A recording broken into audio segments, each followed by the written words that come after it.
Well, hello from the HeartCry Missionary Society. My name is Paul Washer, and I'm here today to tell you some of the wonderful things that the Lord did for us the very last day of the year on December 31st.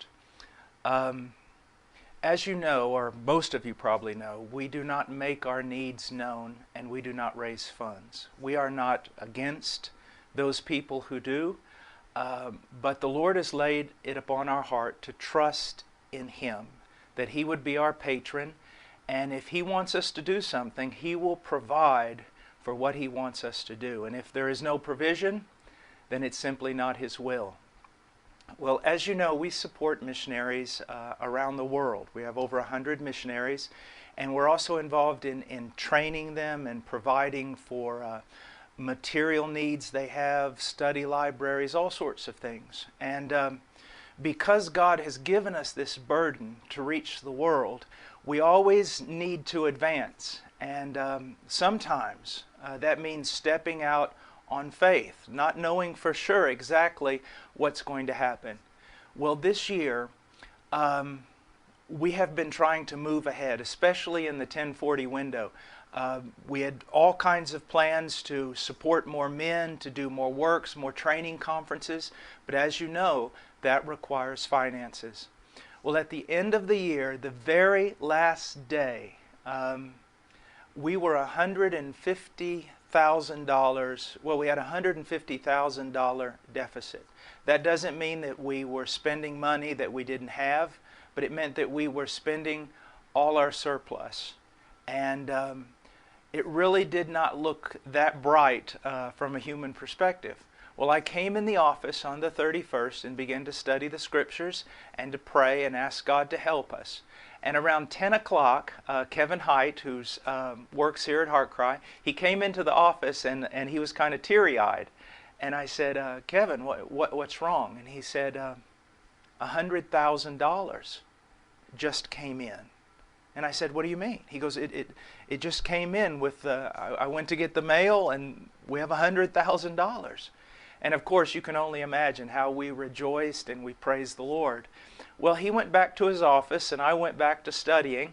And about an hour and a half later, he comes in and he's really teary-eyed. And I said, Kevin, what's wrong? And he said, $66,000 just came in. I said, what do you mean? He goes, it just arrived.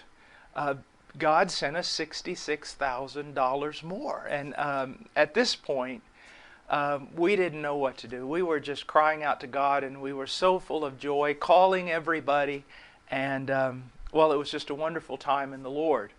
Well, I went back to studying. He went back to his office. And early in the afternoon, he came in, and he was beside himself. Now, at this point, I had realized I should stop asking what is wrong and start asking him what is right. And I said, Kevin, what happened? And he said, you're not going to believe me. I said, well, tell me anyways. And he said, $100,000 more has just come in. It was absolutely astounding when we were thinking about all that we wanted to do in the 1040 window, all the worthy missionaries that could be supported, and here it is, it's the last day, we have a $150,000 deficit. How could we ever accomplish what we thought the Lord had laid upon our heart? And so we were beside ourselves with joy, again calling everybody. And then Kevin happened to walk over to his computer, and he went to PayPal, and he saw that another $50,000 around that had come in. And now I want you to think about something. I wish I could say, bring everybody from HeartCry in here and say that we are great men of prayer and that we never doubt and we're never depressed or we never think the whole thing is going to fall apart and that we're always confident in the Lord. But that's just not the case. We do these things because we feel impelled of the Lord, because of the great need, 4 billion people without the gospel. But sometimes when everything gets tight, we get afraid, we We doubt ourselves. Did we follow the Lord correctly? And here we are, though, at the last day. Now I want you to think about this. The Lord could have delivered us the second to the last day or the third to the last day, but the Lord delivered us on the last day. Do you know what that means? He did that with such a purpose. Not just to test our faith, but to show us that He doesn't even need 365 days. He can do everything that has to be done in a moment's time. Well, what does that prove? It proves He can be trusted, and that He delights in vindicating even the smallest confidence of His children. We wanted you to hear this because we know that some of you were the ones who gave.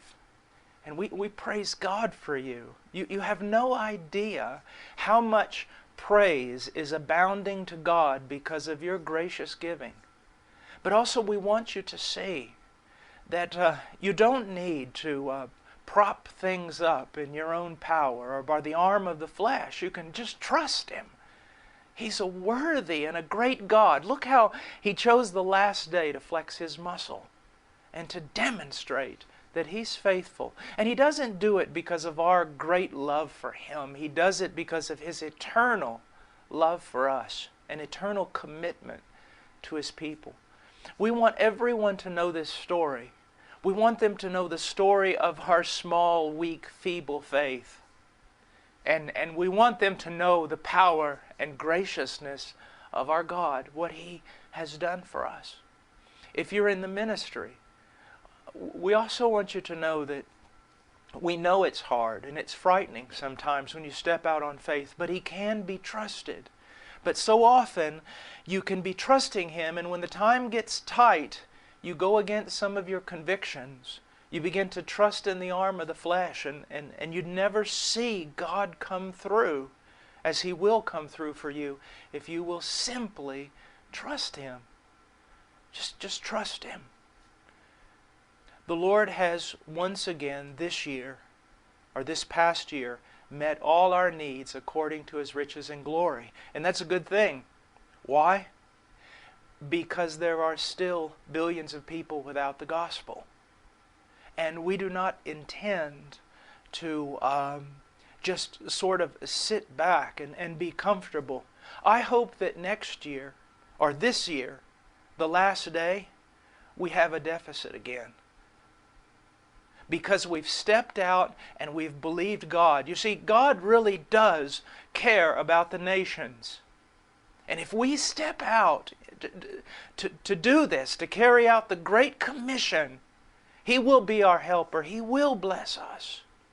There is so much to do. In just a few weeks, I'm going to be going to Asia, to India, and Indonesia. Why? Because there are worthy missionaries with sound theology, with integrity, that are to be supported, to be sent out. But there's so many more missionaries. And there's so many other places in the world. Do you think about China and Mongolia? So many places that need the gospel of Jesus Christ. Well, we've ended a year. And God has been faithful. We have believed Him, but not much. This year, we want to believe Him for more. We want to step out in a greater way than ever and trust Him to see the gospel of Jesus Christ preached, proclaimed to every person in our generation. It's our duty, it's the task, the stewardship that has been laid upon us. That the name of God would be great among the nations, from the rising to the setting of the sun. Not some hope out there that's unrealistic. No, in our generation, that the Lamb receive the full reward for His suffering. I hope this has been an encouragement to you. I hope you see that God can be trusted in your ministry, in your personal finances, in everything. God can be trusted. But I hope you also see that you were put here on this planet, that the whole world would hear the gospel. The whole world.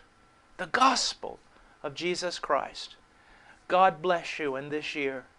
I pray that you grow in godliness. I pray that you grow in wisdom. I pray that in any way necessary, God would work that you might be conformed to the image of Jesus Christ and become a more useful servant. And I pray that you pray the same for us.